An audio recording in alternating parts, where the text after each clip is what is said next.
Alors, professeur, dans les kiosques, pour parler de la presse, les sujets qui vendent le plus se rapportent au désir. On ne peut pas parler de viol, d'actes contre nature, entre autres. Absolument. Alors, quelle est la place du désir dans l'existence de l'homme?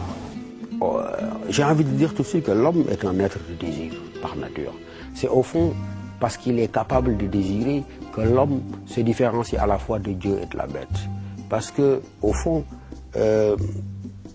l'animal, très souvent, il est confiné à des besoins. Il peut avoir des désirs, mais pour l'essentiel, il est confiné à des besoins. Alors que l'homme, s'il est un être de désir, c'est que fondamentalement, il y a une valeur surajoutée à son être, qui n'est ni en Dieu, ni en l'animal. Dieu ne peut pas désirer parce qu'il est la perfection. Or, le désir est l'expression d'un manque. Et c'est parce qu'il est symptomatique d'un manque qu'il habite l'être humain et le définit de manière générale. Est-ce que je ne pourrais même pas m'amuser à dire pour taquiner que l'homme est une bête sexuelle et qu'au fond, il faudrait comprendre ces dérives auxquelles vous faites allusion et que la presse quotidienne a l'habitude de relayer, mais elles sont liées également à une sorte de moralisme ambiant. Les gens, ils ont la gâchette facile de ce point de vue-là. Chacun se proclame professeur de vertu, alors qu'en réalité, c'est ce qui nous habite. C'est sans doute peut-être la chose du monde la mieux partagée. Nous ne sommes pas en train d'encourager au vice, nous ne sommes pas en train d'encourager au dévergondage sexuel, mais nous sommes en train de constater simplement que de plus en plus, l'humanité, elle ne se fait plus par le haut, c'est-à-dire par la tête et par la pensée, mais elle s'exprime par le bas.